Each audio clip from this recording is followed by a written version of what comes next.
بسم اللہ الرحمن الرحیم۔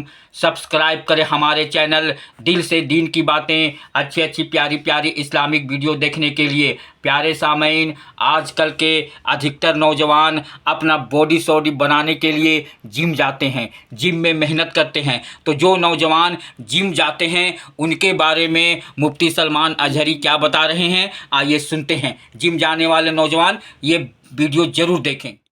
میں کبھی کہتا ہوں نوجوانوں سے جو جم میں جا کر اپنی باڈی بنانے میں گھنٹوں صرف کرتے ہیں، اپنی باڈی بنانے میں، اپنا چہرہ بنانے میں، تمہیں پتہ ہے مولا کائنات علی مرتضیٰ رضی اللہ تعالیٰ عنہ ایک دن قبرستان گئے اور قبر والوں کو سلام کیا، السلام علیکم یا اہل القبور، اور پھر پوچھا ہے قبر والے تمہارا کیا حال ہے؟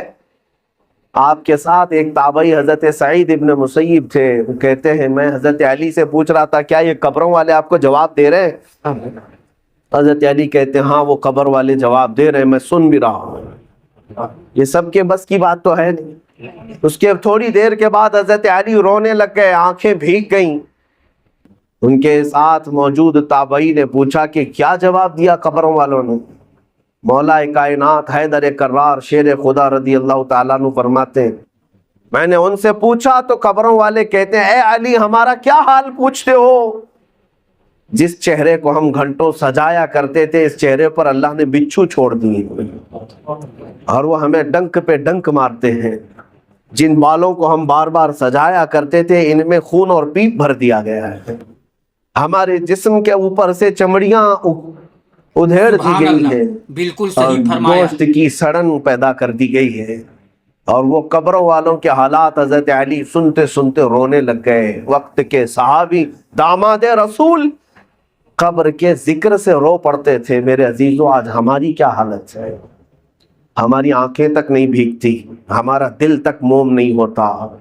خواہشات نے ہمیں اتنا مصروف کر دیا ہے کہ اپنا آخری سفر بھی بھول بیٹھے، جبکہ تمہیں پتہ ہے تم ہماری تقریر سنو یا نہ سنو، کسی کا بیان سنو یا نہ سنو، تمہیں تو موت آنی ہے، تمہیں لے جایا جائے گا۔ اس بات کو مانو یا نہ مانو، تمہارے نہ ماننے سے، تمہارے انکار کرنے سے تمہاری موت کے آنے میں کوئی فرق نہیں پڑے گا۔ موت تو آنا ہے، تم ہزار اختلاف کرو مجھ سے، ہزار مجھے گالیاں دے لو، لیکن موت تو آنی ہے میرے عزیز، موت تو آنی ہے۔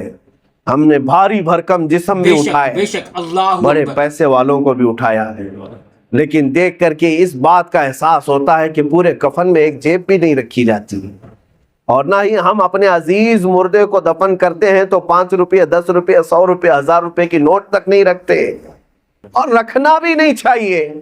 لیکن مومنوں کا یہ عقیدہ ہے کہ ہم ایک سکہ بھی قبر میں اپنے باپ کو نہیں دیتے۔ کیوں؟ سب کو پتہ ہے کہ یہاں یہ سکہ نہیں چلنے والا، یہ دوسری دنیا ہے، یہاں انصاف دوسرا ہوگا، یہاں ملائکہ آئیں گے اور وہ نہ رشوت لینے والے ہیں اور نہ سفارش تمہاری لینے والے ہیں۔ یفعلون ما یؤمرون، وہ اتنا ہی کریں گے جتنا ان کو حکم دیا جائے گا۔ اے میرے عزیزو وقت بہت کم رہ گیا ہے، وقت بہت کم رہ گیا ہے، اور اب تک ہمارے پاس ایسی کوئی چیز نہیں جس کو لے کر کے ہم قبر میں جائیں۔ مجھے ایک واقعہ بار بار جھنجھوڑتا ہے۔ ممبئی کی سرزمین پر ہمارے ایک حاجی صاحب بڑے پیسے والے پرہیزگار آدمی بھی ہیں، لیکن اپنے بیٹے کو انہوں نے بچپن سے، اکلوتا بیٹا تھا، کانوینٹ میں پڑھایا، انگلش میں پڑھایا، اور بہت ٹاپ کی کالج یونیورسٹی میں پڑھا، یہاں تک کہ اسے لندن بھی پڑھنے کے لیے بھیجا تھا۔ 24 سال کا یا 25 سال کا لڑکا تھا، اچانک بون کینسر ہو گیا۔ بون کینسر ایسا ہوا کہ پتہ ہی نہیں چلا، 6 مہینے کے بعد پتہ چلا کہ یہ 3rd سٹیج پر ہے، کچھ کر ہی نہیں سکتے تھے۔ پہلے تو لندن میں علاج ہوا، اس کے بعد پھر وہاں سے مایوس ممبئی لوٹ آئے۔ جب گھر آئے تو 25 سال کا جوان بستر پر ہے، گل گیا ہے، اور باپ کی حالت دیکھنے کے قابل، روتا تھا، نمازوں میں آ کر دعا کی چٹھی ہر بار۔ پھر وقت ایسا آیا، مجھے وہ بات یاد آتی، کافی سال ہو گئے، اس نوجوان لڑکے نے اپنے باپ کو ایک دن بلایا، کہا ابا جان میری اسکول کی سرٹیفکیٹ، شیلڈ، مارک شیٹ یا جو مجھے انعامات ملے تھے وہ کہاں ہیں؟ کہا باپ نے بیٹا سب سنبھال رکھا ہوں، الماری میں سب ہے، سب ہے۔ کہا میں دیکھنا چاہتا ہوں۔ اس کی 7ویں کی 10ویں کی 12ویں کی اور جو اس نے مسابقے جو کمپٹیشن میں شیلڈ لیے تھے وہ سب رکھی ہوئی تھی. باپ لا کر کے دیتا ہے، یہ تیری 10ویں کی ہے، یہ 12ویں کی ہے، یہ کالج کی ہے، یہ تو لندن میں جو پڑھا اس کی ہے، فلاں کورس کی ہے. وہ بستر پر لیٹے لیٹے نوجوان دیکھتا رہا حسرت سے اپنے باپ کو پوچھتا ہے وہ ساری سرٹیفکیٹ دکھا کر، ابا جان مجھے بتاؤ ان ساری سرٹیفکیٹ میں کون سی ایسی سرٹیفکیٹ ہے جو میں منکر نکیر کو بتا دوں تو مجھے چھوڑ دیں؟ میں قبر میں جانے والا ہوں، میری زندگی بہت مختصر سی رہ گئی، بون کینسر، اب میں بچنے والا نہیں ہوں، لیکن بابا جان مجھے بتاؤ اس سرٹیفکیٹ میں کون سی بتاؤں منکر نکیر کو کہ وہ چھوڑ دیں گے مجھے؟ باپ کہتا ہے میرے پیروں تلے زمین کھسک گئی، میں نے آج تک یہ سوچا بھی نہیں تھا. میں نے اپنے بچے کو قرآن اور حدیث کی تعلیم تو نہیں دی تھی، مختصر قرآن تو پڑھایا تھا، لیکن کوئی سورہ بھی اسے یاد نہیں تھی. سبحان اللہ. اس لیے کہ اسکول کالج ٹیوشن اور لندن اسی میں رہ گیا پیسے خرچہ کرتے کرتے. اور آج دنیا سے میرا بیٹا 24 سال کی عمر میں جا رہا ہے، اسے کوئی سورہ یاد نہیں ہے. اور اس لڑکے نے وہ میسج دیا تھا، بابا جان یہ میسج پہنچا دینا مولانا صاحب کو کہ اللہ نے اگر کسی کو بیٹا دیا ہے تو صرف دنیا میں ایسا اسے گھوڑا نہ بنائے، ایسا گھوڑا نہ بنائے ریسنگ کا گھوڑا کہ صرف دوڑتا رہ گیا، اسے خبر ہی نہیں ہے اس کی آخرت کا کیا ہونا ہے. کم سے کم ہر باپ اتنا تو اپنے بیٹے کو دے دے کہ وہ قبر میں میرے مصطفیٰ کو منہ دکھانے کے قابل تو ہو جائے. نبی پاک صلی اللہ تعالیٰ علیہ وسلم قبر میں تشریف لائیں اور پوچھیں کہ میرے لیے کیا لایا ہے تو تمہارا چہرہ کھل تو جائے کہ یا رسول اللہ میں آپ کا ہوں، آپ کے لیے دنیا چھوڑ آیا ہوں.